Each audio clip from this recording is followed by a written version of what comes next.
नमस्ते। आज की इस भागदौड़ भरी जिंदगी में चिड़चिड़ापन, थकान और अपना फोकस खो देना, ये सब कितना आम हो गया है ना?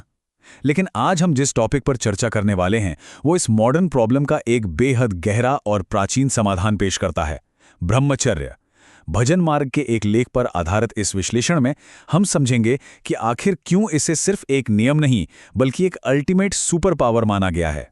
तो चलिए सीधे शुरू करते हैं और देखते हैं कि ये खोई हुई ऊर्जा को वापस कैसे ला सकता है। इस चर्चा को हमने मुख्य रूप से 5 हिस्सों में बांटा है। पहला है खोखली ऊर्जा, फिर इंद्रियों का अभेद्य किला, 39 तोले का नियम, आधुनिकता बनाम सनातन अनुशासन और आखिर में एक स्पिरिचुअल चेकलिस्ट। तो सबसे पहले आते हैं हमारे पहले हिस्से पर, खोखली ऊर्जा। देखिए, जब हमारी जीवन शक्ति कमजोर पड़ती है तो इसके असर सिर्फ दिमाग पर ही नहीं बल्कि हमारे शरीर पर भी बिल्कुल साफ दिखते हैं। सोर्स मटेरियल में एक बड़ा ही दिलचस्प सिद्धांत है, मिथ्याक्षुधा, यानी झूठी भूख का। ध्यान दीजिए, बार बार भूख लगना किसी अच्छे स्वास्थ्य की निशानी नहीं है, बल्कि ये बिगड़ते लिवर और कब्ज का इशारा हो सकती है। इसके अलावा आंखें अंदर धंस जाना, बिना किसी वजह के शरीर और सांसों से बदबू आना और अचानक से याददाश्त कमजोर हो जाना, ये सभी अंदरूनी कमजोरी के लक्षण बताए गए हैं। इंसान का कॉन्फिडेंस इतना गिर जाता है कि वो किसी से नजरें तक नहीं मिला पाता और छोटी छोटी बातों पर उसे बहुत ज्यादा गुस्सा आने लगता है। इस पूरे दर्शन का जो असली सार है वो श्री हित प्रेमानंद जी महाराज के इन वचनों में बिल्कुल साफ झलकता है। वीर्य भगवान द्वारा प्रदत्त वह दिव्य सामर्थ्य है जो शरीर को वज्र के समान पुष्ट और मन को परमात्मा में लीन करने योग्य बनाता है। इसका सीधा सा मतलब यह है कि इस ऊर्जा को सिर्फ शारीरिक लेवल पर लिमिट करके मत देखिए। इसे एक ऐसी अनंत शक्ति माना गया है जो किसी भी इंसान की शारीरिक और मानसिक क्षमता को बिल्कुल पीक पर ले जा सकती है। अब बढ़ते हैं हमारे दूसरे हिस्से की तरफ, इंद्रियों का अभेद्य किला।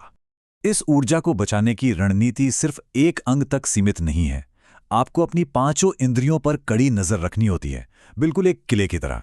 आइए इन स्टेप्स को देखते हैं। पहला नियम आंखों के लिए है, जिसे एक धनुष भूमि नियम कहा गया है। यानी चलते वक्त आपकी नजरें सिर्फ 4 हाथ आगे जमीन पर होनी चाहिए। क्यों? ताकि दिमाग बाहरी चीजों को देखकर डिस्ट्रैक्ट ना हो। दूसरा नियम आवाज और सुनने से जुड़ा है। गपशप या किसी की बुराई सुनना भी आपकी एनर्जी सोख लेता है, जिसे श्रवण व्यभिचार कहा गया है। और तीसरा पॉइंट, जो शायद आपको थोड़ा हैरान कर दे, वो है स्पर्श या टच का नियम।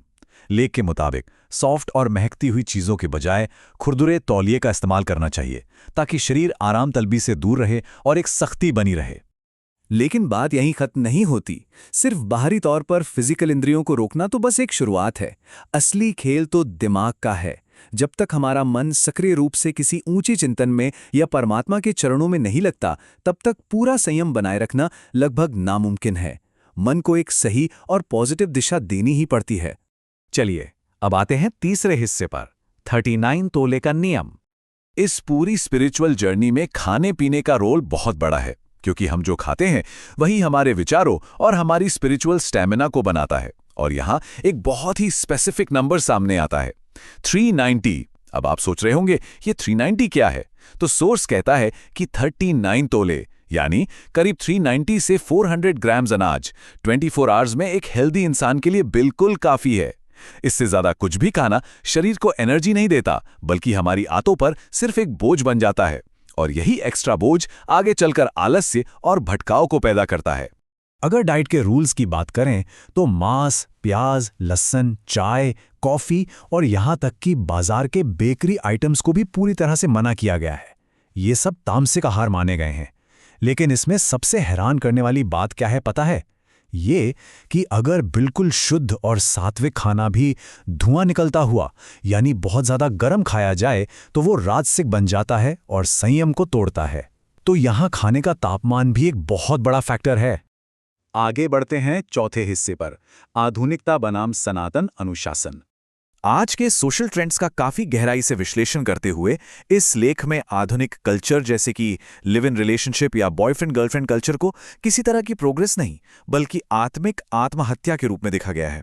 इसमें यह भी बताया गया है कि बड़ों का अपमान करना विपरीत बुद्धि की निशानी है और दोस्ती को लेकर भी नजरिया बिल्कुल साफ है। सनातन अनुशासन ये सिखाता है कि सच्चा दोस्त वो बिल्कुल नहीं है जो आपको भौतिक सुखों की तरफ ले जाए, बल्कि असली दोस्त वही है जो आपके संयम और अनुशासन को और मजबूत करे। दोस्ती का मेन मकसद ही एक दूसरे की आध्यात्मिक हिफाजत करना है। और अब हम आते हैं अपने आखिरी और 5वें हिस्से पर, आध्यात्मिक चेकलिस्ट। अब सवाल यह है कि इन प्राचीन और थोड़े सख्त लगने वाले नियमों को हम अपनी डेली लाइफ में कैसे उतारें। इसकी शुरुआत होती है नहाने की एक बेहद खास और साइंटिफिक तकनीक से। पहला स्टेप है दिन में 2 बार ठंडे पानी से नहाना।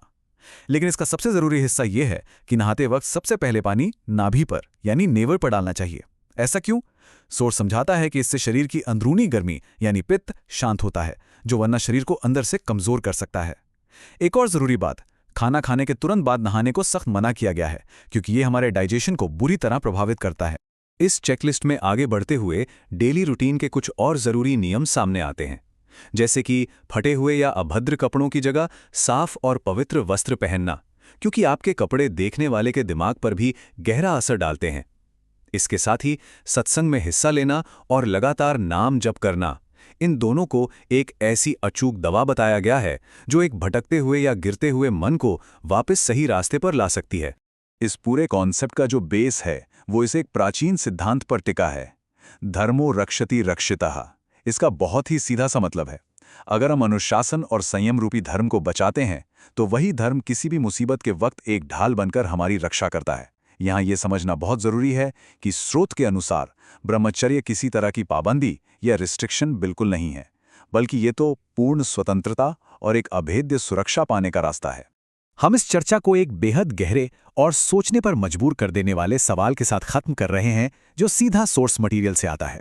जरा सोच कर देखिए, क्या बस कुछ पलों के आम से सुख के लिए अपनी पूरी जीवन शक्ति और एनर्जी को लुटा देना समझदारी है, या फिर उस ऊर्जा को बचाकर एक ऊर्ध्व रेता योगी बनकर उस अनंत शांति और सर्वोच्च सामर्थ्य को हासिल करना बेहतर है?